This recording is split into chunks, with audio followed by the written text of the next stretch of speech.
Welcome back. Oh my god, it's been how long since we played anything? It's been a while. I am excited as can be to just to get to play again. So we're going to be doing a homebrew Call of Cthulhu campaign, mini campaign, which for me always ends up being a campaign. But we've got a bunch of brand new faces that some of them you might recognize, some of them you probably won't, and that's okay. So starting off, we got the legendary Mike up top. Go ahead and give a wave. Yep. Introduce myself? Yeah, you can do that. Yeah, sure. I'm Mike Elkins. I'm Mike Elkins. I'm part of the Mates of Fate. It has been a while since we've streamed, but I'm really looking forward to this game. It's going to be a lot of fun, and it's October, so this is perfect timing for a really, really spooky horror game.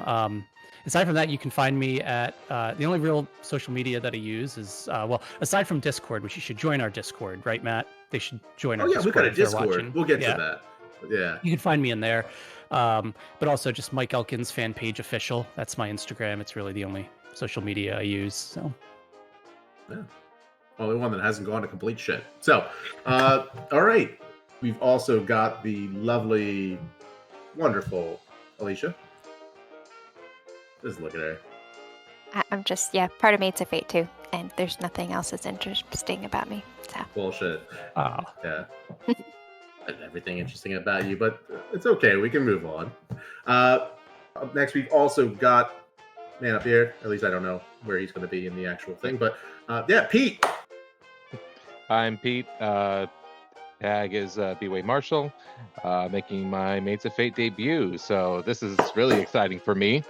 I'm like the orphan that strolled into the house and just no one asked to leave. So it's really great to be here with everyone, and I'm totally looking forward to playing a game I've never played before. So, Cool. So if any of you are asking questions about Call of Cthulhu, I will probably ask them, and you don't have to ask them out loud to your friends, and you can be an expert. So you're welcome. This is great. You damn cuckoo bird. All right. We've also got two other friends here. We got a weird man with a exquisite looking beard. Look at that. Hi, I'm Ironhead. This is my first time on Mates of Fate. I'm usually over on Slices and Dices. And you can also find me on TikTok under Ironhead454. And down there in that green hoodie, floating around like a cyber-looking city. It's kind of cool. Yeah, I should probably change that to something more appropriate. I'll look at that in a minute. Hi, I'm Julie. I go by Drizzt on Discord. That's pretty much the only social media I do because it's so much quieter without the rest of it, honestly. Mm-hmm. True. So, yeah. But I'm always hanging out there. I see the messages all the time. I also don't sleep much, so I'll probably respond at weird hours, and you'll think, does she sleep? And the answer is no, not really. But I'm around, so yeah. That's it. Katalia80 on Twitch, so if you're wondering who that weird person is commenting on stuff, that's me. And my first time also streaming with mates. Excited. And yeah, another first timer we got over there. Last but not least at all. Man with the eyebrows. Look at that. Hey, how you doing? I'm Joe B. My first time streaming. Really excited to play. I played Call of Cthulhu maybe 2 or 3 times before, but it was a long time ago. So I also don't remember a lot of the rules. But we'll figure that out. So we'll definitely rely on you for the rules, Joe. Yeah. I'll answer all the rules. Yeah. I guess I'm on the Discord XJoeBX. Nice. So you're nominated. We're nominating you for rules lawyer, Joe. Okay. So. All right. I have the book in front of me. Like, of course, a 99 passes, right? I mean, it's a big number, right? So, of course. Big is good, right? How could it not? Yeah. Yeah. In Cthulhu, bigger's not necessarily better. In rest of life, that's up to you. So we've got as I said, we've got a Discord, we've got some socials, we've got Mates of Fate merch store somewhere down in the doobly-doo, the list, links and all that down there. YouTube. YouTube. We've got we're on YouTube. We're on all sorts of things. Like look around our channel, and you'll find it. So please hit like, hit subscribe, and yeah. What else? Oh yeah, we're probably going to be doing some kind of a charity for this. I don't know what, but we'll figure that out. Anyways, it's been a while. You guys ready? Yeah, Yes. let's Did, do it. did we Yeah. did we talk about Syrinscape? Sorry if I missed it. Oh yeah, that's right. Thank you. No, good point. So the sounds you're hearing come to you from Syrinscape. Mike, can you do the spiel? Because I'm out of practice, man. I'm out of practice too, but yeah, we use Syrinscape. It's an awesome desktop application that, as the DM or even as the person just running the music, you can stream music, sound effects, ambiance to your players. It's free for all the listeners. I think it's also free for me, but it's really great. There's just hundreds and hundreds of sound sets. There's Cthulhu sound sets, which we're using tonight, D&D, Pathfinder, Starfinder, pretty much everything you could possibly need. So check it out. Especially that, was it Dino Planet Jungle Laser Battle? Oh God, what's the? We'll get there. We'll see how this session goes. So,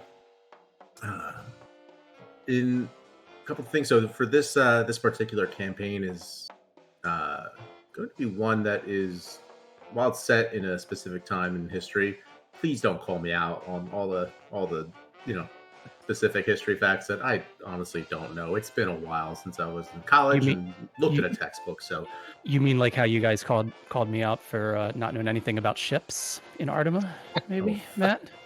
Fuck me. Not knowing after. I sense Starboard. payback. I sense Yeah, payback. that's true. Yeah. You're not a World War II aficionado. What do you do with your free time? Yeah. Oh God, all those hours I could have spent watching those history documentaries. Or Just did I? refer to Ben for military accuracy, and that should get you pretty close. Yeah. So yeah, outside of that, I just hope you guys enjoy this as much as I'm already looking forward to it. So with that, our scene opens in 1941, early spring, in Moscow. There are thousands heading off to the front, where the music is not quite so cheery. But in spite of that, here in the capital, there's a sense of urgency, certainly, to everything, but there's a sense of hope.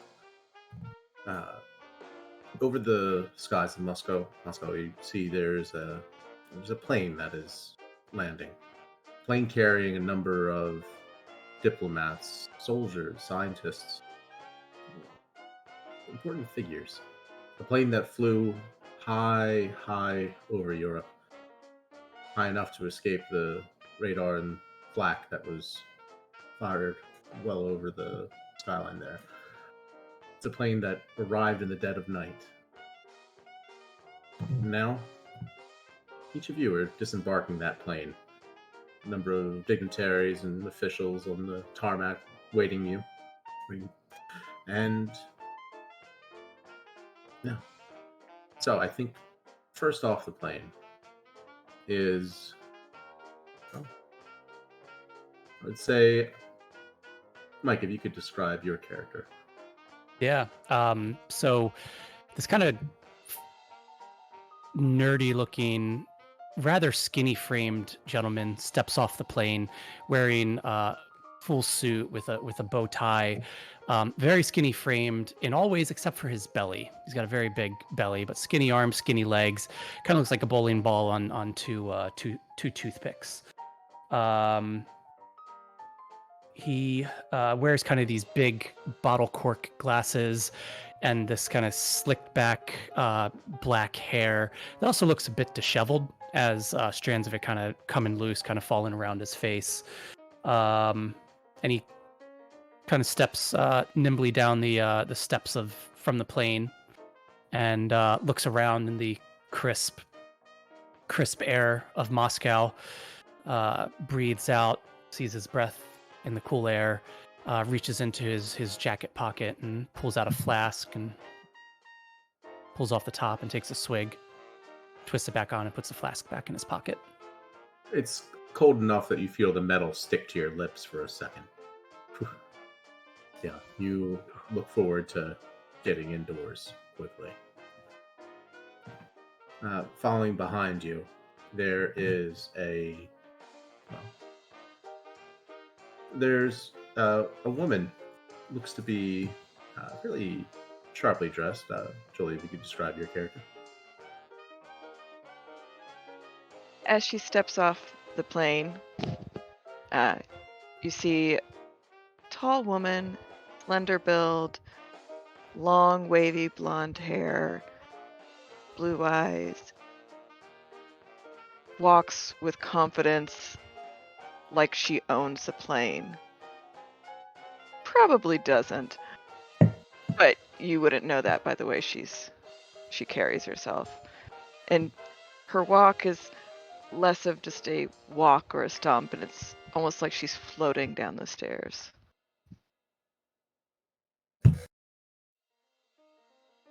Following closely behind, you see a gentleman with a white collar about the neck. So, yes, a very tall, older but vigorous-looking priest in his vestments steps out. He's definitely older, but he's seen things. He has a bit of a more that others of his age in his 50s has seen of the world, and it weighs on him, but he tries to maintain his physique and try to, from his days in the army during the Great War, and he steps out and does a sign with the cross to bless the good safe voyage into this land that is really outside of his purview under the papal from the Vatican. So he's apprehensive, but he's cautious and makes his way down. Just every step is with determination. Equally determined, and carrying a bit of luggage. You have Ben, if you could describe, your character. Who did you say? You.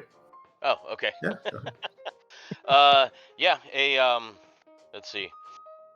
Easily 6'2", large, heavily muscled guy in U.S. fatigues, carrying a sea bag over his shoulder, dark hair, clean shaven. He steps out before he descends. He looks around and then just smiles and heads down the ramp. Wearing sergeant stripes on his shoulders. All right. Behind the sergeant, different branch, I believe, but another soldier. If I'm not No, mistaken. I'd like to change that. I think I just want to be whatever branch he is. Gotcha. But Good choice. the lower rank. That way it's the Gotcha. same group of military people. But I I'm just guess. way under you. What are you? You're a sergeant? Yeah, I'm a sergeant. So you In want to what? be like a In the lance, Marines? in the Marines. You can Okay, be like what's- a lance corporal. That sounds great. I'm a lance corporal. So I guess we would both have Eagle Globe and anchors on our pocket there. Yeah. Hoorah, right? Is that it? Hoorah. Hoorah. All right, I do we go. that. Okay, so yeah, I'm a younger chap, obviously. What am I again? Lance corporal. Yeah. I'm rugged, kind of stocky, a little kind of goofy looking. I've got the shape. Do we shave our heads in the Marines?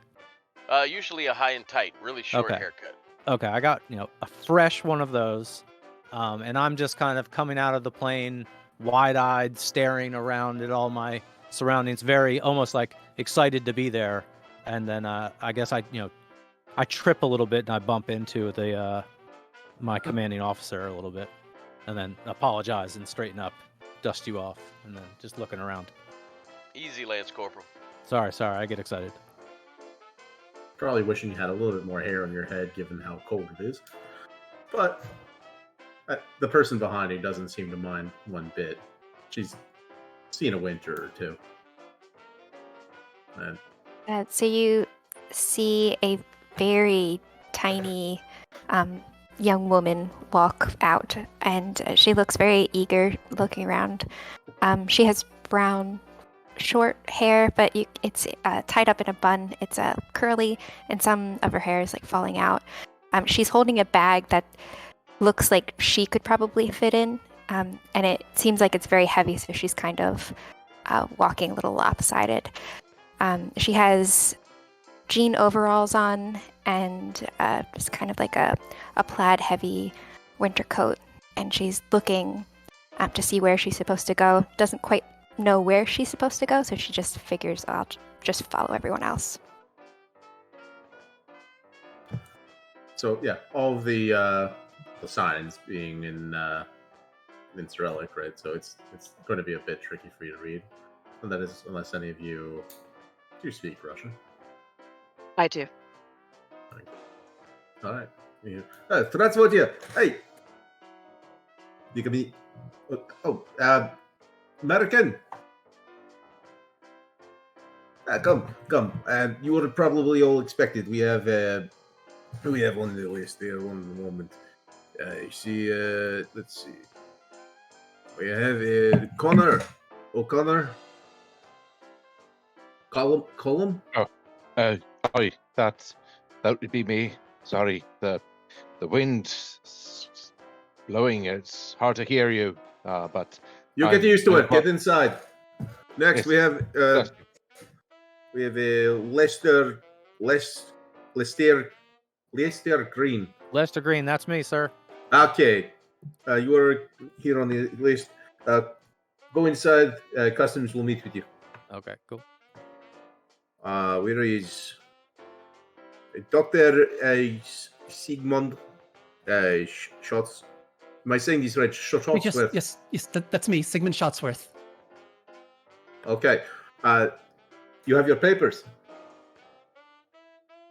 Papers. Papers, Yes. please. Yes, papers. And I reach into my Oh, the Dr. other Jolly pocket. What? Papers. Papers, yes, here you go. Here. I fumble about for him and hand him over. Good. Thank you. Follow the others. All right. We have. Is there should be where is William Grayson? William. You mean Billy? He says they were expecting a man by the name of Billy. Oh, I'm Billy. No, this is a mistake. He says they are looking for a mechanic. Yeah, I'm a mechanic. No. He says they're looking for engineer. And how you say engineer? I'm an engineer. Yeah. Graduated MIT. Come on. I'm your mechanic. We've been communicating. Not my problem. Follow the others. Okay. And we have. She's ended the list. Who are you? Who am I? Yes, I did not see your name on list. No, this is. Wait right here. And then goes and whispers to another guard who stands there, holds a rifle at the ready, and is standing guard. Soon enough, you see a figure come out, an officer, looks to be high-ranking, probably a captain, major. Starts coming out from inside the terminal, waves to them and everything. What are you doing? You hear this in Russian. Mm-hmm. She's not on list. She wouldn't be. He says, yes, sir. Salutes. And he's saying, okay. You follow the others. I nod and keep walking. They start to unload the plane, a number of other workers. And each of you head inside of the terminal. Soon enough, there's a point in which others from the plane, others from the flight are lining up at customs. And soon enough, the man who had led you in kind of taps one of his fellow soldiers goes by and taps each of you on the shoulder, saying, "Not for you. Come with us. You are needed immediately. Come." So you get to pass the long lines, courtesy of this figure. Soon enough, you're each led to a pair of a black motorcade waiting outside. There's about 3 cars each. You pair up. So, Matt, say, question yeah, for go you. ahead. Do we as characters know why we've been summoned here yet? I mean, as people, we know what the plot is, but What you know so far has been kept fairly. It seems like there's a great deal that's been kept limited. Mhm. You know that you're even called from all different walks. You know that there is a diplomatic situation right now unfolding within the USSR. You know that it's significant enough that you can call from other allied nations to assist in this matter. You're not entirely sure why. You're guessing that it might be something that could be a scandal that might unfold. It might be some other matter. Some of you might be privy to other rumors from within your connections, if you have any, to, say, members of the intelligence community or members of the church, others, anything like that. But I guess, let me see. You can make... What would that be? Oh, man, we get to actually think about what kind of roles this would be. If you want to, if you want to see what you might already have sussed out or what you might already know, I would say you can make an appearance check. An appearance check? Yeah, to see how much people are willing to trust you based on, your appearance and everything. Kind of like how trustworthy or so you were. Where is appearance? I don't see that on the character APP sheet. at the very top. It's one of the Of stats. Of course. That's right. Yeah. Not a skill, it's a stat. So I need less than this. Okay. Yeah. Oh, wow, that's terrible. Okay. Oh, that's a hard success. Did you roll low or high? I got I 80 rolled on low. 60. Oh, okay. Yeah. Why are you even here? I got exactly 60, which is my number. You feel like Dante and Clerks right now. She's not even supposed to be here today. It's cold. The hell. Yeah. So you kind of wondering what the hell is this all about? I get into one of the there's 2 cars, right? So I get into the car with Father O'Connor and whoever else gets in that one. Oh, it would just be the pair of you. The pair of us. Okay. Yeah. It's nice to see you're riding with me. Forgive me, I don't quite remember your name. Father, I'm Dr. Sigmund Shotsworth. Ah, I reach out my hand. He takes it and just a good handshake. So it's a pleasure to meet you, Doctor. You as well, Father. And as I'm talking to you, you get this kind of whiff of whiskey on my breath that kind of hits you really abruptly in the face. Reminds me of me dad. Brings me back. Would you care for some? I pull out my flask and I offer it to you. Would you care for some, Father? Quick question, because this will play into a kind of a Lenten thing. What's you said it's early spring? Yes, early spring. So it's still biting cold, but yeah. So I was like, I would, but it's Lent, and I've abstained from too much of hachi, as it were. But I appreciate it. As a believer should. Anyhow, let me know if you'd like any. Best way to stay warm in this weather, if you ask me. It's bitter cold. Never had any of these conditions growing up in Ireland. Not even during the winters of the Great War.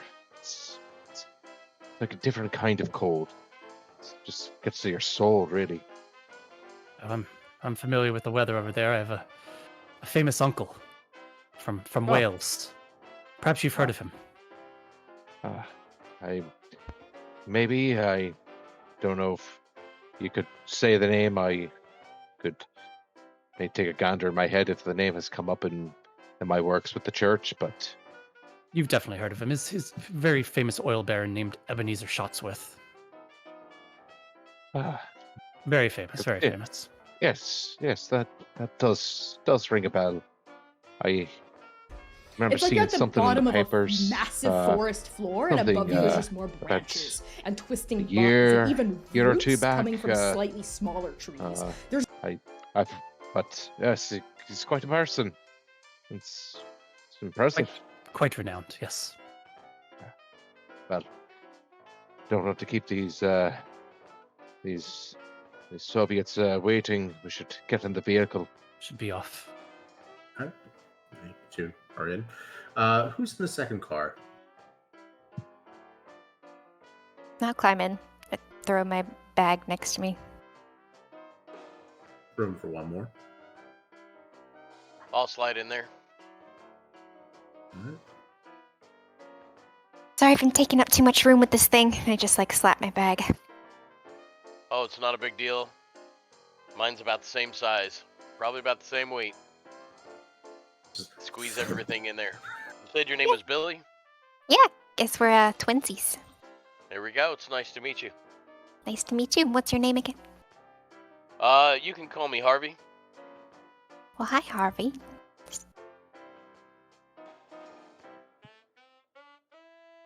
So you know what you're doing here? Let's see. I rolled a hard success, so what do I know about this? So, you know that there is an operation that you're going to be expecting to encounter resistance.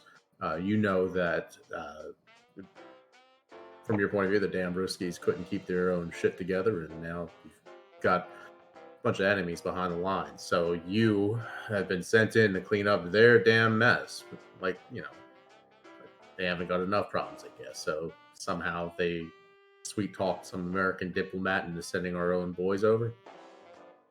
Goddamn travesty, if you ask. Yeah, but it's not your place. You're just a sergeant. You're here to get shit done. So. I heard the Russians made a mess, and they need somebody that can lay down some lead and clean it up. How about you? Here to fix stuff too? Just maybe not with bullets. Well, it takes everybody. Yeah, not quite sure what I'm doing here, but it's an adventure. And that third car leaves, room for just the last two. Well, I'm first going to run up to the second car and knock on the window of the sergeant where he got in and just be like, so should I go in the other car, Sergeant? I'm not going with you. Just You want me to go to the other car? Yeah, hop in with the blonde, but don't get frisky. She looks dangerous. All right, yeah, whatever the salute is. Yes, sir. And then I'm a sergeant, not an officer. You don't have to salute me. Oh, okay. I'm new. Sorry. And then I open the door to allow the other passenger to go into car number 3. Thank you. Go right in. Slide on in. You see the figure, the military officer who had led you from the tarmac. You see him hopping into the fourth car by himself. And with that, once he enters, the motorcade proceeds. So, what are you two talking about during the brief journey to where you're heading? Who are you asking? That was directed towards Car 3? Lester and Car 3. Yeah, car 3. Thank you, lad. Oh. She says that, but she doesn't look like she's probably much older than he is. So he calls him lad. I don't know. So where are you from, hun? Oh, me? I'm from Yeah, Sweetwater, Texas, United States. Very nice. Where are you from? A little bit of everywhere. Oh, Ooh, that sounds fancy. Where all have you been?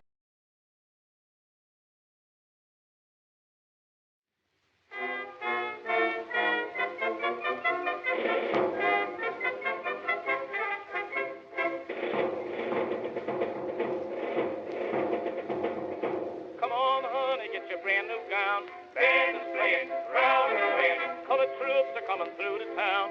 Off the camping ground and going. Don't that tune sort of thrill you, hun? Horns are blowing, keep it going. You should see those coffee-colored coons and soldiers, everyone for you. Yes, you can hear the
Everywhere.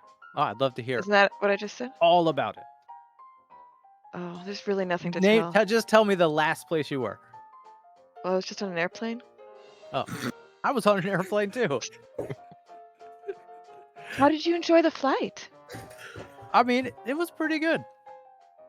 Was it your first time? No, I've been on planes before. I've never been out of I don't think I've ever actually been out of the United States before. This is my first real like mission. Ah, first time across the sea. Isn't it pretty watching out the window, though? Oh yeah, it was Watching awesome. everything look so small.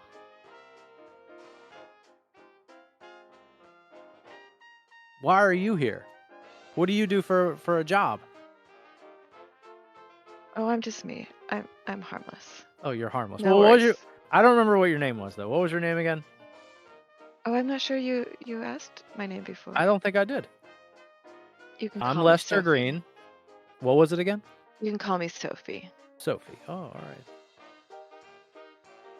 Well, it is a pleasure to meet you. And you. As the cars pull up to the Kremlin, you're led out. First passing through the gates, and there's a good bit of security presence here. It's one checkpoint and another, and soon enough, the doors are open for you, and you're each led inside, upstairs, and through ornate hallways. It's an interesting mix of the elegance of the Romanov period now being overlaid with uh, paintings and art that's meant to evoke sense of patriotism among the people, is sort of, I guess, just the general spirit of the working class. Not quite propaganda, but there seems to be more portraits of Lenin and Marx and, well, other figures. You see ahead of you, soon enough, you see the same figure, the military officer, meeting with another man in a fine suit. Uh, they speak quietly to one another, and then you're led into a room to follow them. the room itself has a much different feel than the ornate hallways outside. This is a secure office. It's another series of checkpoints until you're led into this room. Once inside, you see there are a series of maps. There are soldiers milling about. It's more or less a war planning room. You see tables filled with maps. You see,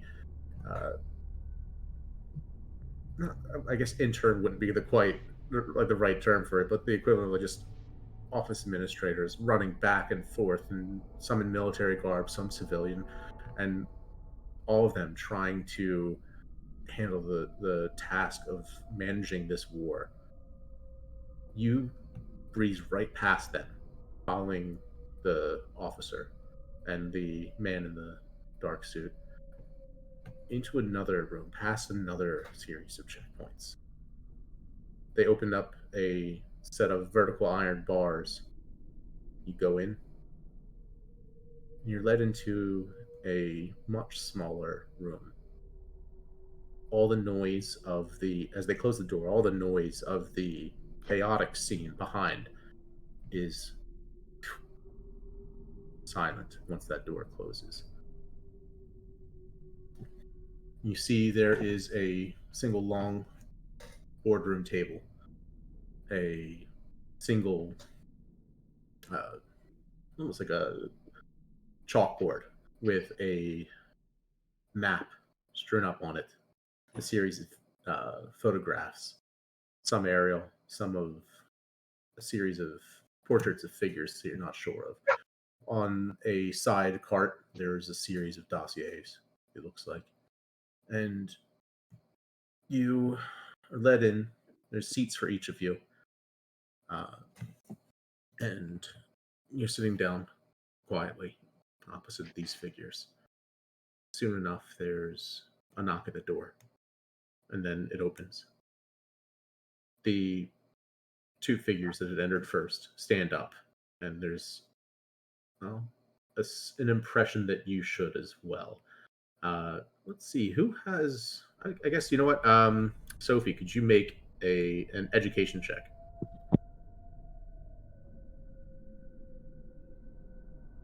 I'm sorry, can you repeat that? Yeah, it's okay. Could you make an education check, please? Yes. Sorry, the dog was barking and I was trying to, not go deaf. As dogs do. All right, education. That would be a 20 on 87. Yeah. You immediately recognize Chairman Vyacheslav Molotov, the head of the Soviet Union this time, effectively. But Is she the only one who recognizes who that is? I'll say that anyone else who wants to be able to recognize this figure could also make an education check as well, just to see if you've kept up enough on reading the paper and kind of knowing the basics of who's in charge of the country we're going to. Yeah, I got 42 on 81. Yeah, you recognize him as well.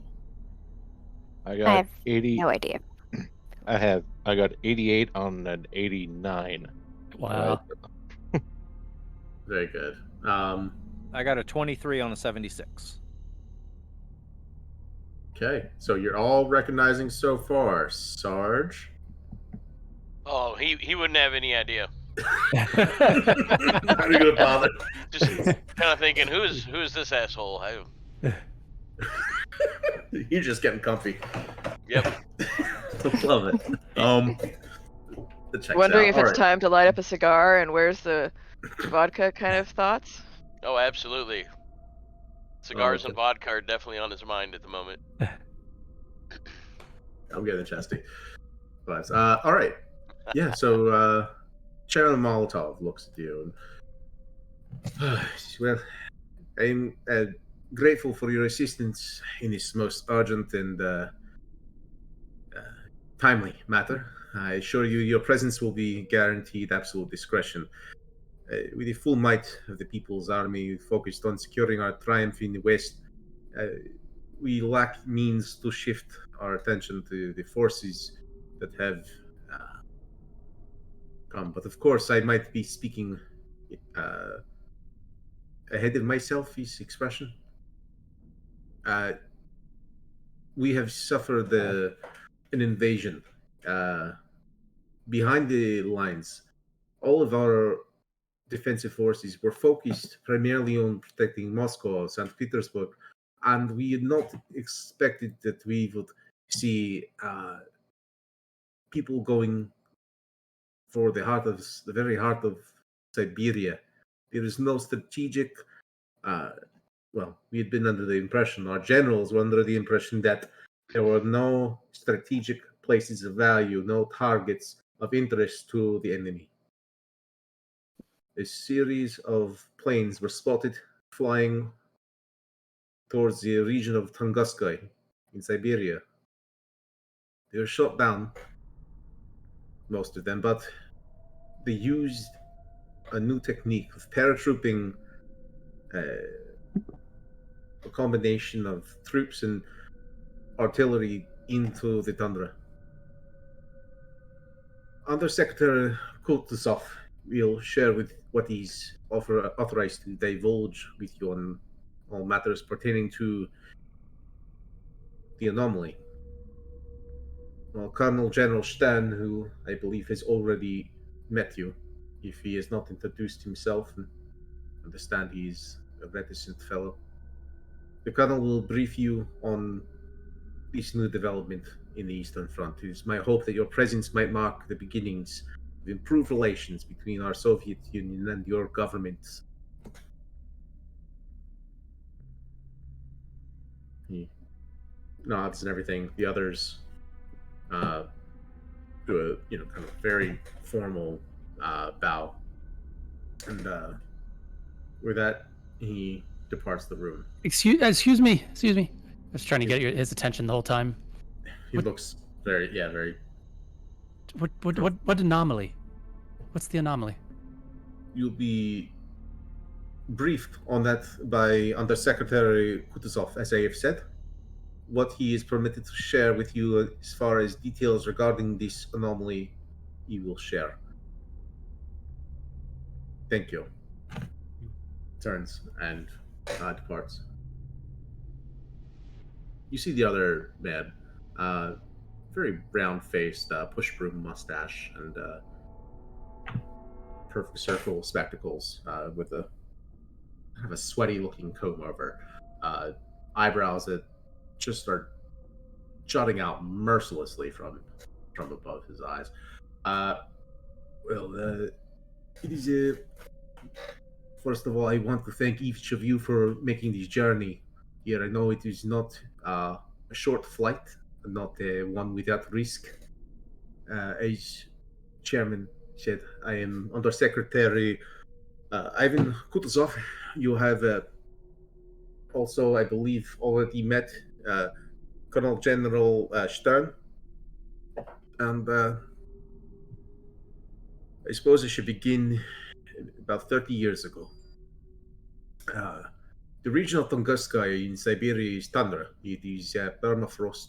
It is a place of little value. It is riddled with lakes, difficult to traverse. But one day in 1908, villagers were out, a perfectly fine day. They were out tending their farms, hunting perhaps for some elk or moose, and then across the sky, it looked as though there was a second sun. Two suns in the sky. This new one roars across and emits this tail like a comet in its wake. There were reports at the time of seeing bright green, blue wisps following this body. The anomaly, as we are referring to it, flew to an unknown point on the horizon in Tunguska and then exploded. The force of this leveled some 800 square miles of forest. windows broken, eardrums blown out, hundreds of miles around. Reports of this reached the scientific community. Members from our country, Russian scientists from the Royal Society of Cosmologists assumed it was an asteroid or a meteorite. They went to go and recover the artifact, the celestial body from the crater. They find no crater. A second expedition was assembled by our young Soviet government in 1923. Neither expedition succeeded. Now, what is not publicly known is that a third expedition was launched some 10 years ago. That third expedition succeeded in its objective. However, there is only one survivor, a man by the name of Alexei Korolev. Alexei Korolev's body, a comrade's body, may have survived, but his mind. We made effort to debrief him, to ask him what he saw. He had evidence of. Forgive me, I am limited in what I am permitted to say. He had evidence of contact with anomaly. Perhaps you used the word entity. I do not know if translation in nuance is lost. Perhaps entity assumes too much. What we know is that he witnessed something that broke him. The others did not survive.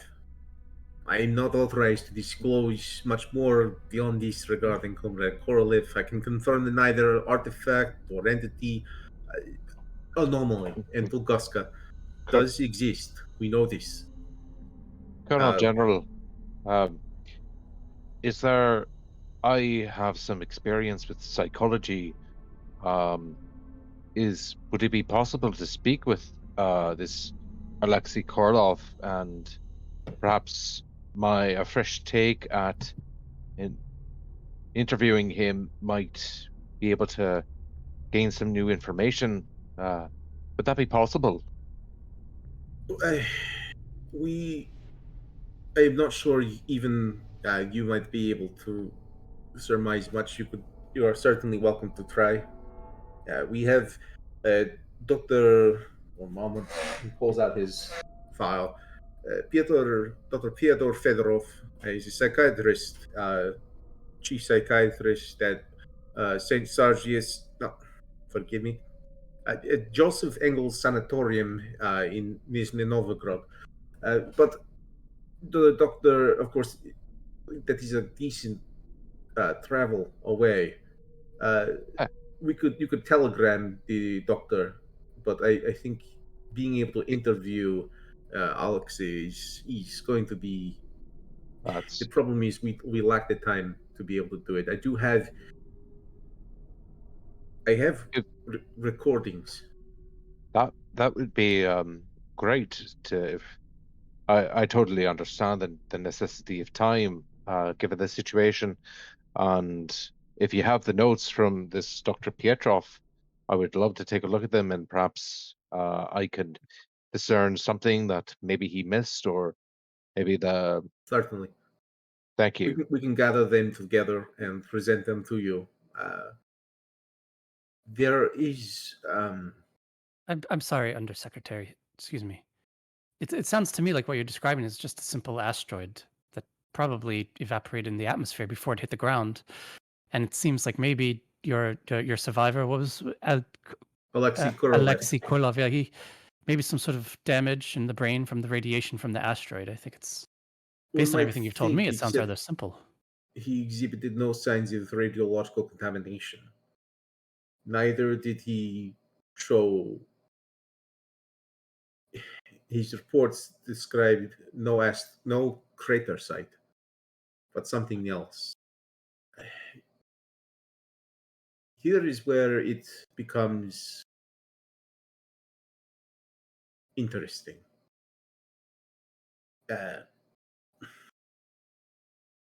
Records that we have of Comrade Korolev. By record, I mean actual vinyl disc that you put in a record player like Victrola. Yes, you have Victrola in America, and then yes, Yeah. you place records, and he speaks. And Father, perhaps you can attest to this. There are stories of people exhibiting supernatural abilities with respect to language. Yes, People under a certain duress. I've heard accounts, perhaps apocryphal, but stories of people who maybe have never been exposed to other languages suddenly speaking them.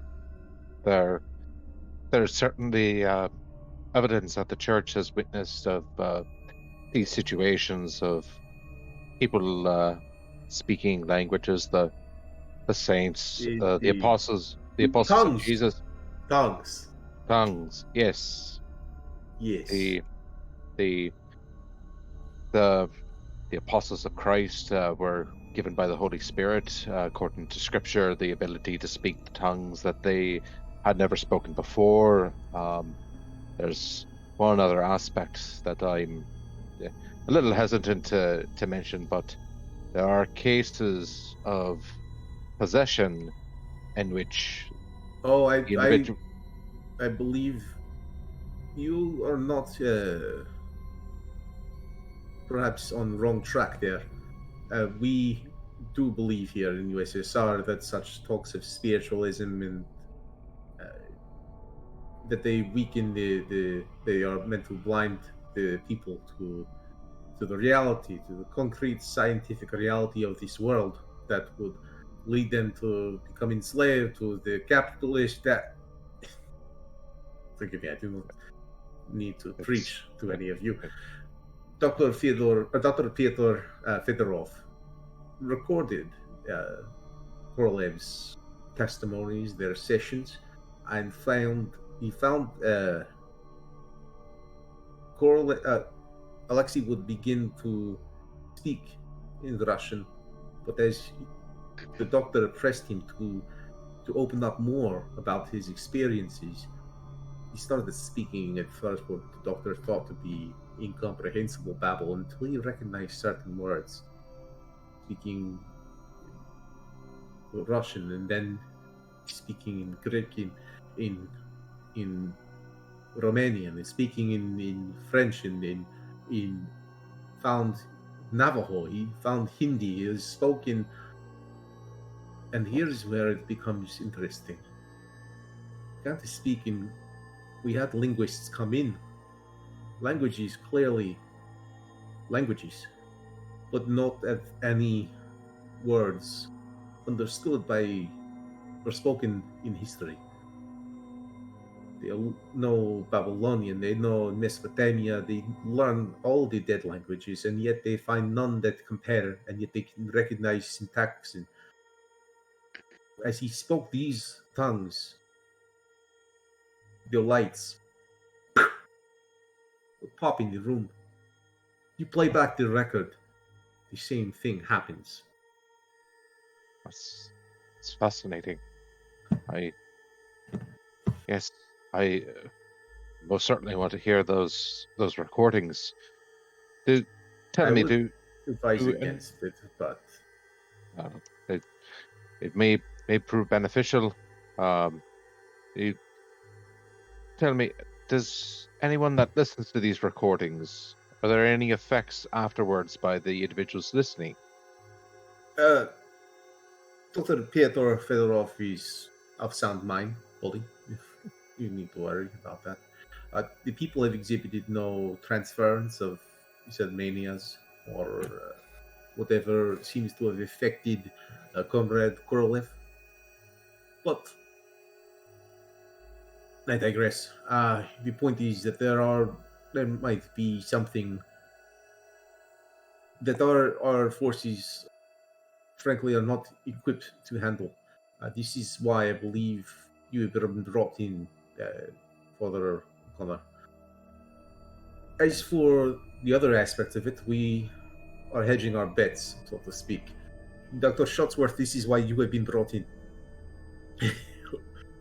Perhaps it is a matter of faith. That is possible. Perhaps there is something demonic or of the angels or gods or something beyond us. That is why you've been brought in, Father. For the other explanation, Dr. Shotsworth will be able to opine as to a rational explanation for the phenomena that is to be observed in this journey. That said, we do not expect a priest and a physicist to be able to, hack it in the wilds of Siberia. So we've asked you two gentlemen who came recommended at the top of the brass, as you said, to accompany them. Absolutely. I'll take care of them. Colonel General Stan will brief you on what to expect. There is another matter. The enemy, that is, the Nazis who have landed here in Siberia, in the fatherland, they have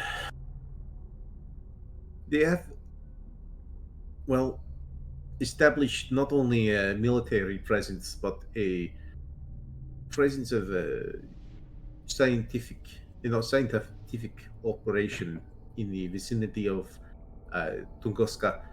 And we believe that it is this is where our other two distinguished guests will be able to help. One with being able to identify the purposes of any equipment they have airdropped into Tunguska, to defuse any attempts to weaponize the anomaly. That is why you are here. Billy, is it? You came Billy. highly recommended. It is good to have you here, comrade. Good to be here. And you, Sophie, also came highly recommended as well. You will help us in being able to, identify and, how shall I put it?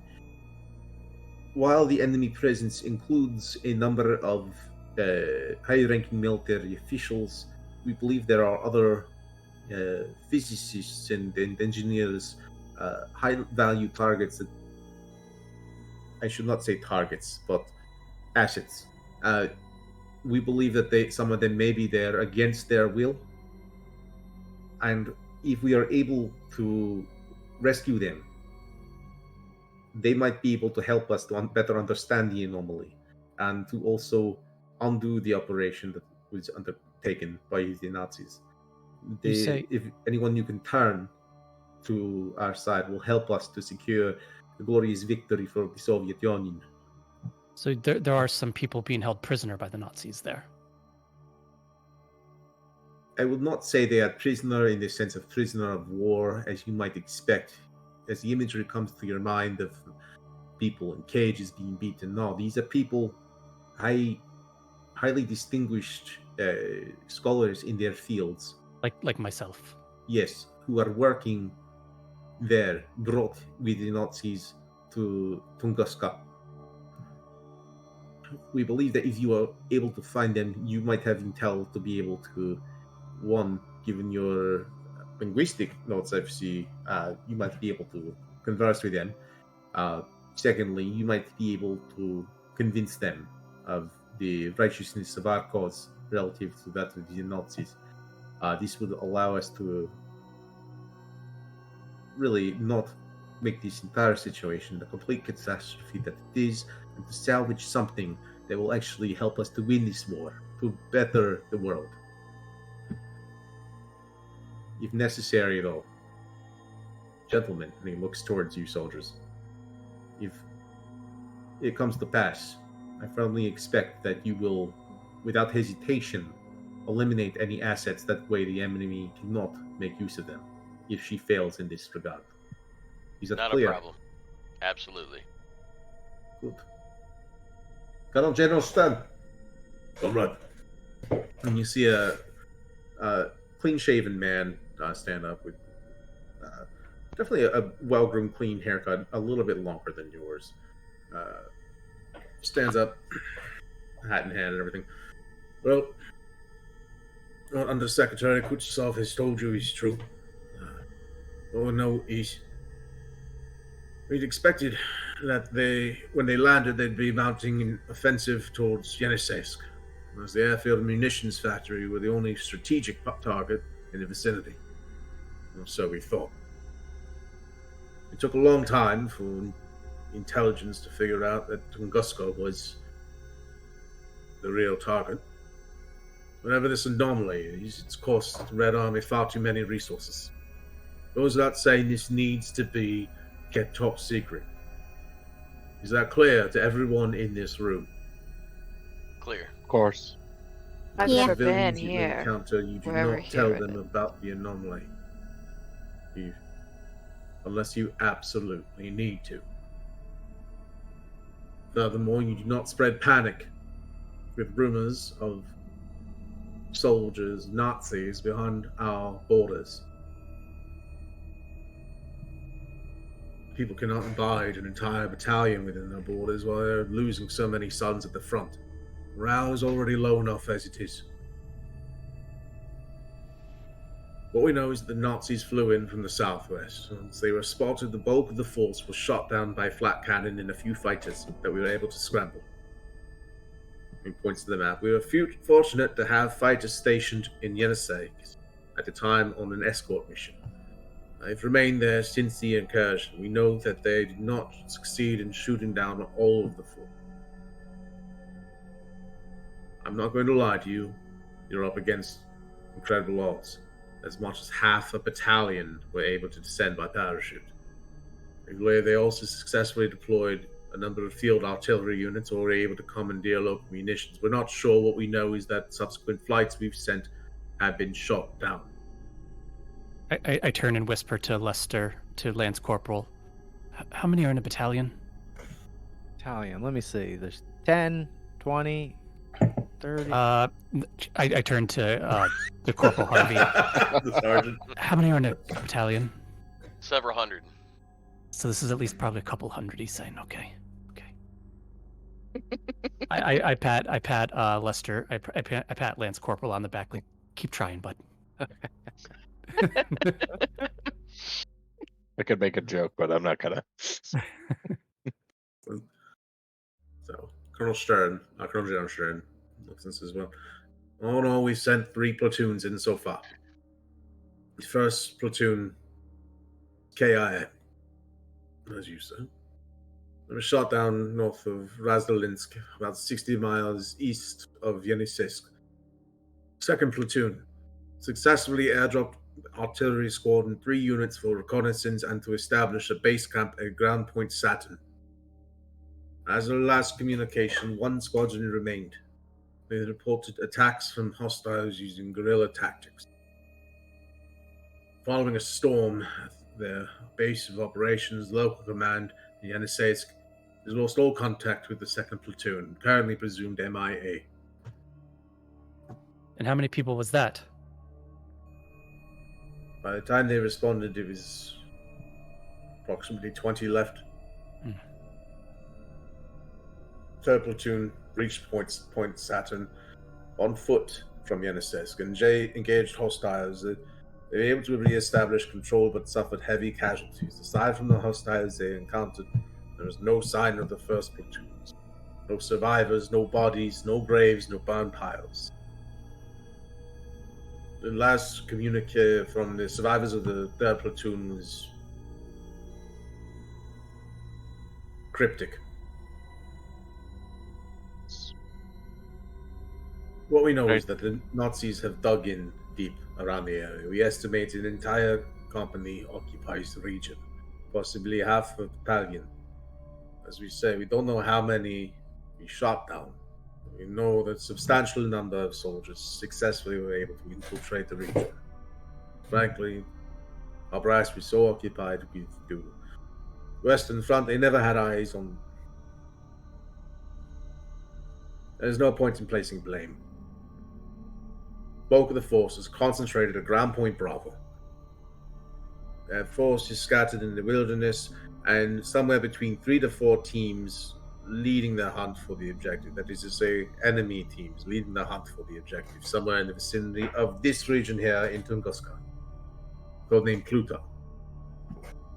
I won't lie to you, you'll be outnumbered. This can, however, be your advantage. The region is vast. They have spread themselves out so far that a small team like yourselves can slip in undetected, reach the objective first. The greatest that you'll face will be the wilderness itself.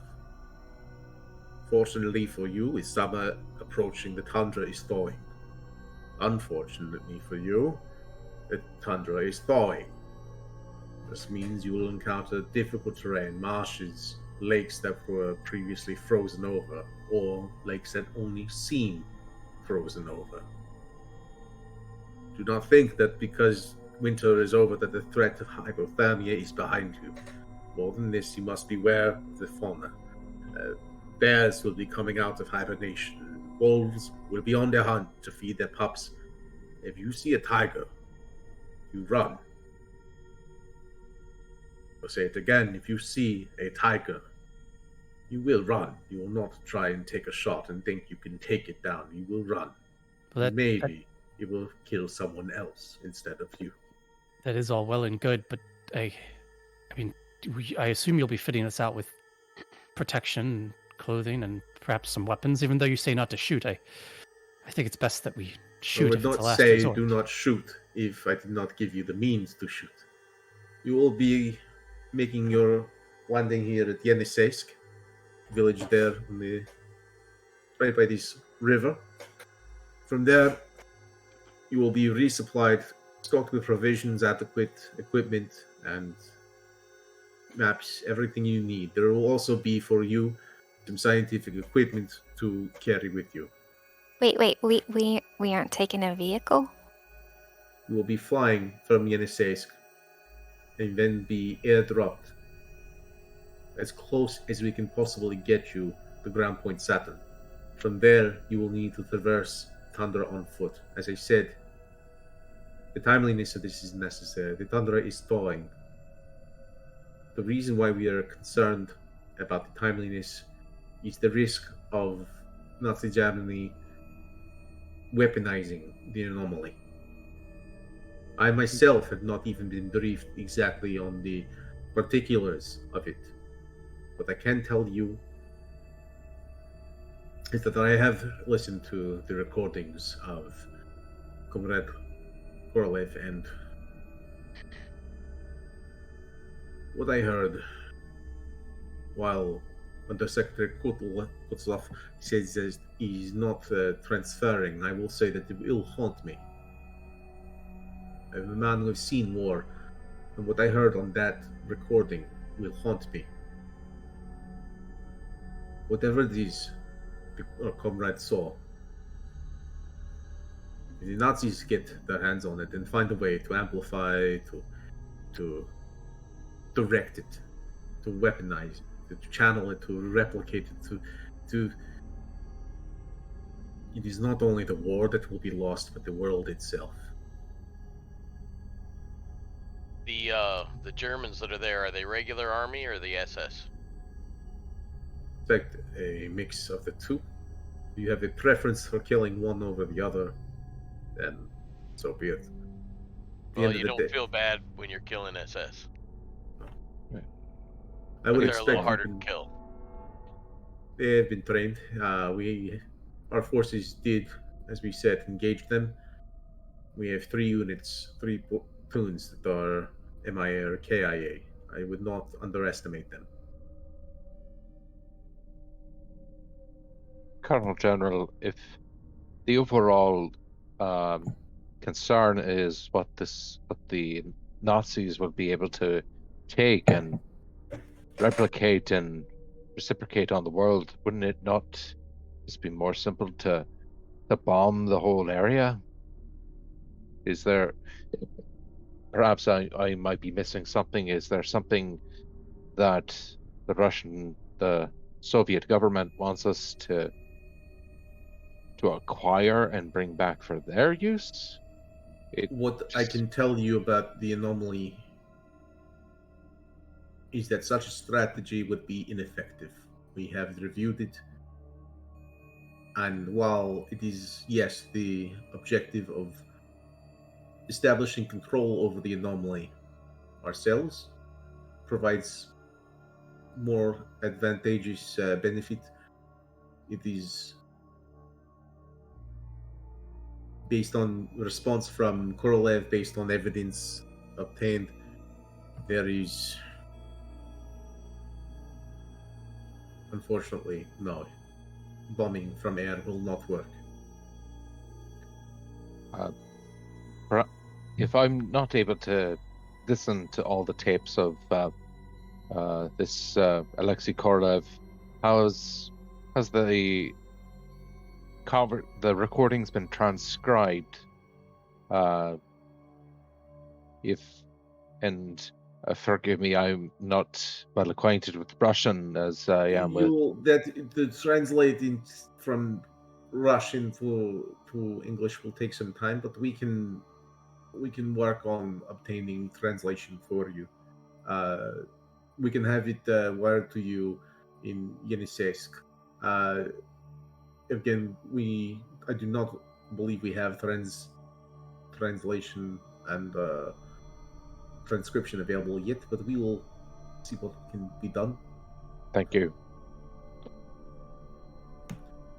And again, if you like, we can telegram Dr. Peter Fedorov.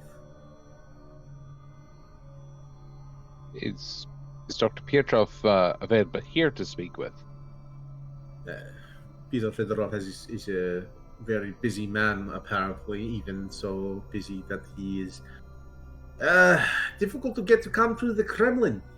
Yes, it is a matter that is, I'm sure, going to be reviewed.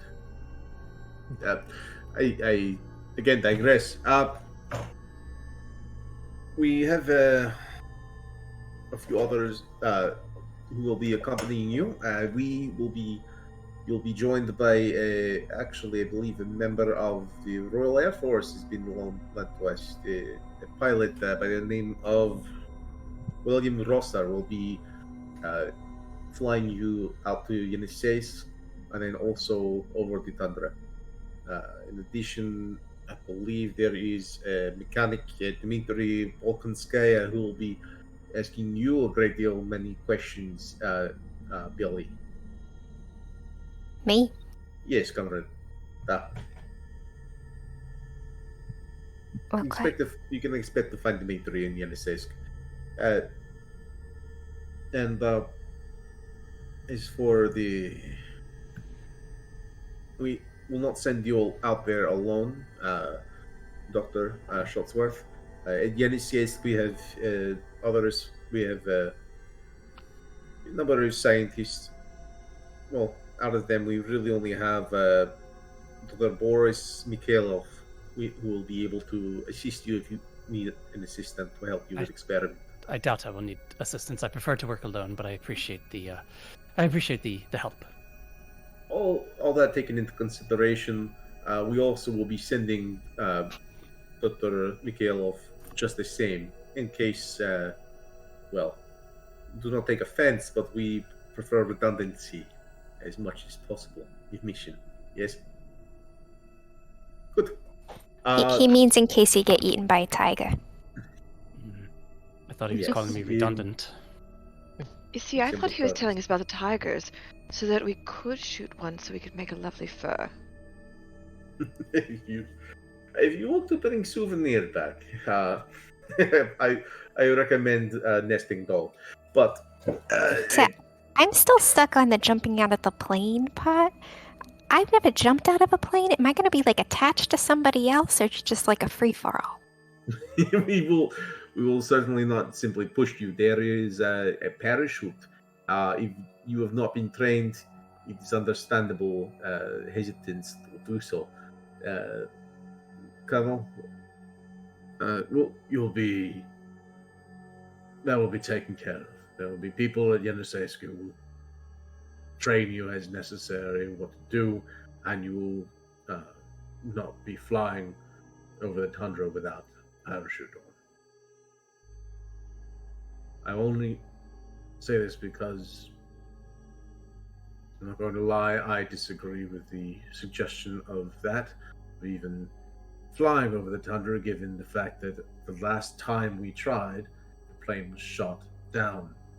You notice a sharp glare towards the undersecretary at this. The undersecretary eyebrows furrow and look like two badgers squaring off. The two of them hold this tense moment. So the 10. Colonel General turns. Be that as it may, timeliness was considered to be of utmost importance in this mission, so you are going to be taken as far as you can possibly be taken towards the objective before dropping you off. Well, what's the other option? Proceed on foot from Yeniseisk. No, I mean, you seemed kind of upset with us being flown over. I do, because I think that it's a high risk, and given that that approach has failed in the past, I think that it's foolish to try it again. I think if we don't know if it was how they could have gotten anti-aircraft there, like this is anti-aircraft artillery there, but we know that our planes were shot down. They didn't. We don't have a sufficient military presence in that region, as there's no strategic objectives to justify having anti-aircraft when all of our attention is focused on the Western Front. The fact that they could have, I suppose the only possible way is if they somehow landed flat guns in the middle of our, and then the undersecretary is just kind of raising his hand. We're getting besides ourselves. The point is that we know that the planes were shot down, yes, but we also know that we cannot afford to have the Nazis reach this objective first. If they get to Anomaly, then all is lost. We know that it is far more important that we try. This is a one shot. If we try to go on foot, safe route is not safe in long run, yes? We try to send you there on foot, it'll take weeks more, month more to get there.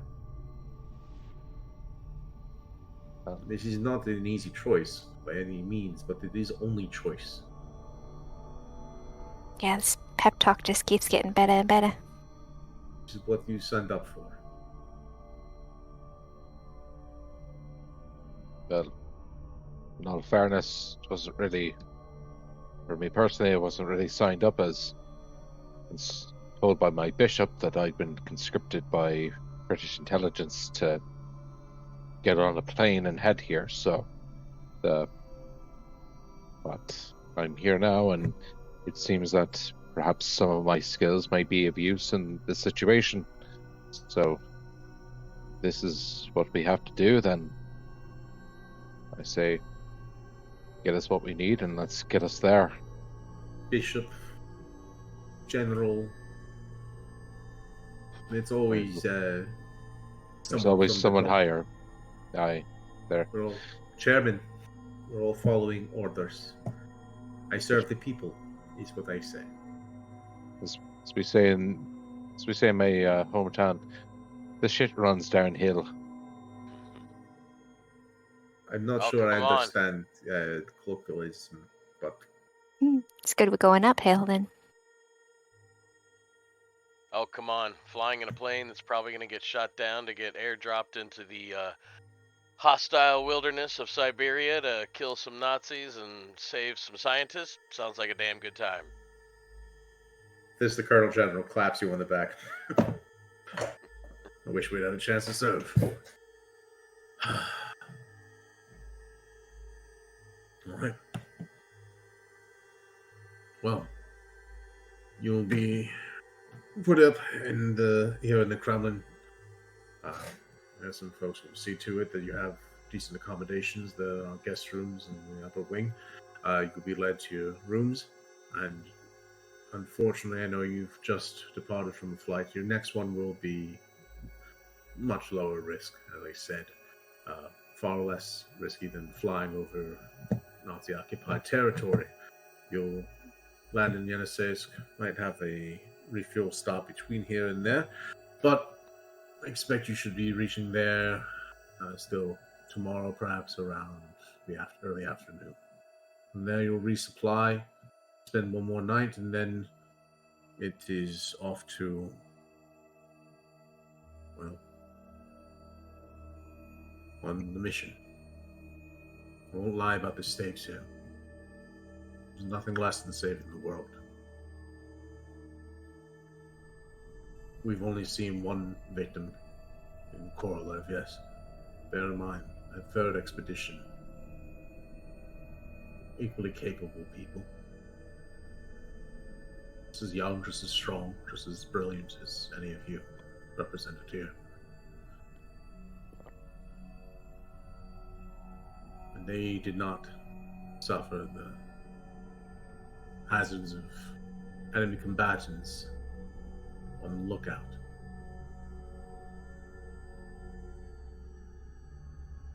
In the end, I'm concerned with the possibility that the anomaly itself may pose even a greater danger than that of enemy combatants or the wilderness.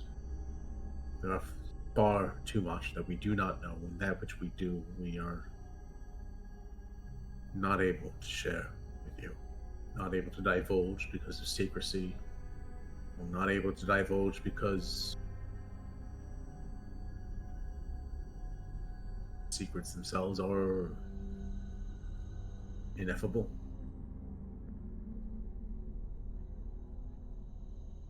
From here on out, you are facing up against a grave threat. This is your last chance.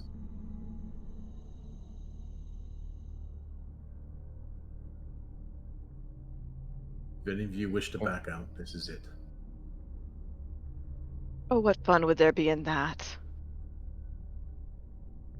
Agreed. Another day, another adventure. Dr. Shotsworth is being silent off to the side. He's chugging away at his flask. His hands are shaking somewhat. Father O'Connor kind of strolls up and just places his hands like, be at peace, lad. It'll be all right. Oh, I'm fine, Father. It's the tremors. That's all. Everything's fine. I understand. Just relax, deep breaths. Yeah, prefer I could do a blessing on you if you're of the faith, or at least believe it all. But I fear that you might not be as keen to that. But I'm here for you if you wish to talk about Thank it. you. Perhaps we can chat over a flask another day. Right. Maybe on our next flight.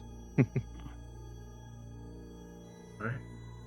With that, the Colonel General and Undersecretary stand up and depart the room. Soon enough, you're let out by a number of other administrators to your quarters where you spend the evening. You sleep well enough. It's certainly comfortable lodgings. It's nice to be able to stretch your legs a bit, although it doesn't quite feel right. Some of you perhaps are a bit awake, given they didn't really have jets, but I'm going to say a jet lag. Yeah, so given the fact that you're definitely, you try to sleep to keep up with the time that you're supposed to be in, but say, Sophie, you find yourself awake and pacing your room. It's been eventful, and this is not necessarily all of the details that you've been briefed on. So this is certainly a bit more of an certainly the prospect of this is the hardest field campaign that you've been on. But you've also been no stranger to this kind of work. What are you thinking as you're walking back and forth in your room?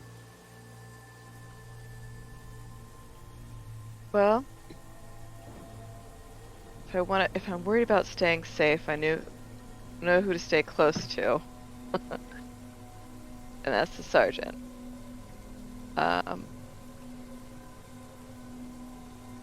Mechanic seems capable, but shy.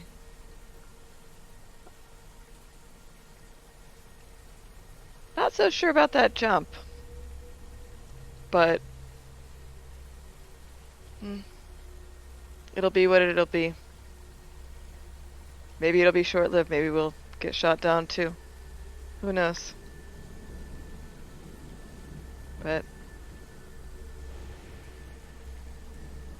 a lot of details seem to be missing that really should have been there. An intelligence check for me.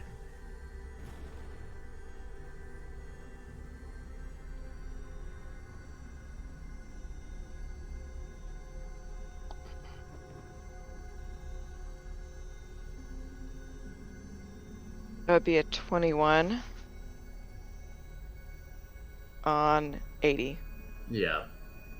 You get the sense that, I mean, it was definitely details that were omitted intentionally, and you have a feeling that you could maybe uncover more.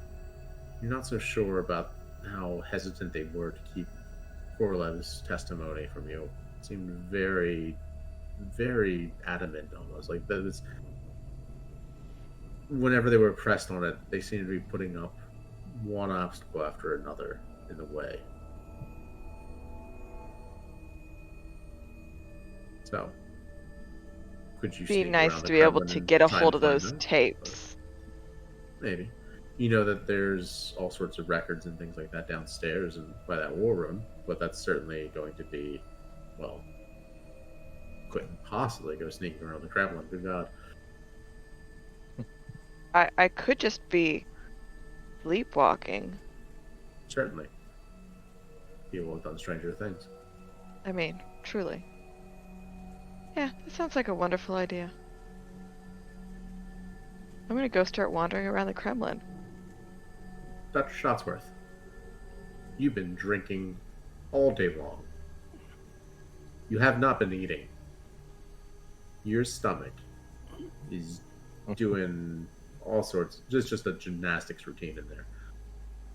So, you're finding yourself filled with anxiety. What's going through your head right now? I'm hungry. I want to find something to eat. Dr. Shotsworth is not looking forward. He won't say this to anybody else, but in his head, he's terrified of heights. He's not going to admit to this. He does not want to jump out of that plane tomorrow. But he is also curious, just like Sophie, about they seemed awfully off-put about giving us any information, despite we're supposed to do all this research for them. It seemed like they were holding back. So I feel like I would be on the same page as Sophie.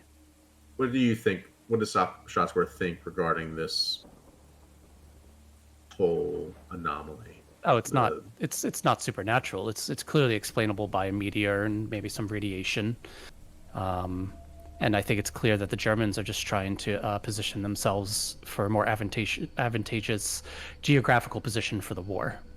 I think Moscow has it all wrong. Perfectly rational explanation. Makes sense.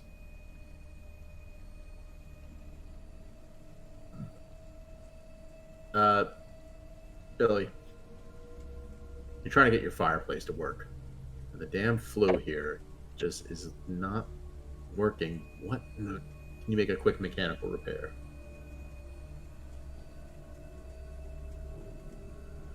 I am flying colors, I pass. You know what's wrong with it. You get a little bit of bubble gum. Chew it. Lift it up. Prop it underneath. There. Works in a pinch. Finally, you can start that fire and get it going.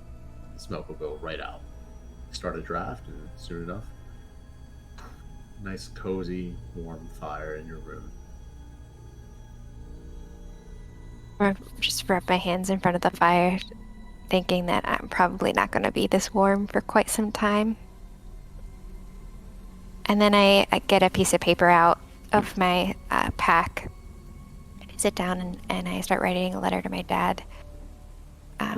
Just letting him know that Moscow's beautiful and everyone here is super nice, and the trip that I'm going on is gonna be so fun.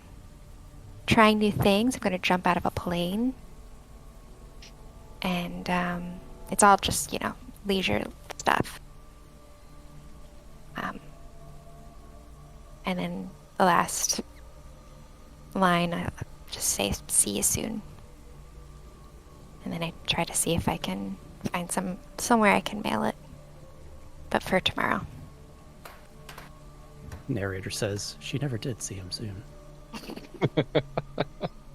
Or shadow.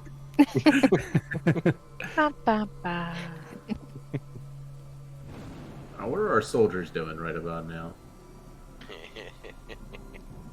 Cleaning a rifle. Oh yeah, probably making sure my gear's all set up. There's a different kind of lube for this kind of weather. It looks like snot, so I'll probably grab a tube of snot and hand it to the Lance Corporal. Make sure your stuff's lubed with this. Yeah. I take it. And I'm gonna ask you, like, what do you think the anomaly is, Sarge? Like, real nervously, like, over and over and over again, like, definitely bugging you. Oh, the anomaly? I have a feeling that the priest is right. This might be a little bit on the side of supernatural. I get very excited at the sound of that. When I was a kid, I got caught after dark riding my bicycle, and I'm from Salem, Massachusetts, and I got chased and attacked by something that I could only describe as a four-legged shadow. And fortunately, it knocked me off my bike right in front of the church there, St. James Church. And the priest was in the process of locking up, and he pulled out his crucifix and was able to drive it away. Are you pulling my leg, Sarge? Not at all. That is the only thing that frightens me. That has kept me up nights, many nights, my entire life. And you think this might be like something like that? It's entirely possible. Oh, all right. I grab the snot lube stuff and I start lubing up my guns. I light up a cigar and pull out my crucifix or my not a crucifix. What is that? The rosary. And Lance Corporal, you want a cigar? Oh yeah, I'd love one. All right, give him one too. Oh my God. Has he ever had one before? Because this could be That's what I was interesting. thinking. Like he's gonna take one. But I am He's like gonna turn trying green. to Golly hold gee, it in mister, and, I like- sure would like one of them. I'm trying to mimic every one of his behaviors. So even though I hate it. Yeah, I don't hold it in at all. So after he does that nasty hacking cough, I pat him on the back and don't inhale, just puff. Oh no, I didn't. I had something I had something else in my throat. That was from earlier. Allergies up here. Yeah, allergies. It's the snow and the. I'm getting like the Miles Morales and like Peter B. Parker vibes with the. Like he just like leans back in his chair, and then like Lance Corporal leans back as well. I love it. I don't know. Evening passes fairly well. So let's go to Sophie. What are you doing? I am Sleepwalking. casually walking down the hallway, but trying to make it look like, yeah, of course I'm supposed to be here. What do you mean? Okay. And yeah, I'm I'm just decent. gonna weave my way through the hallways and back towards the war room. Can you make a stealth check for me?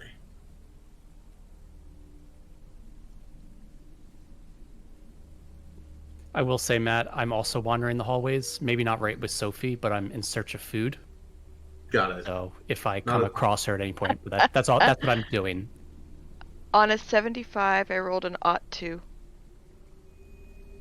Right. You were I think I'm okay.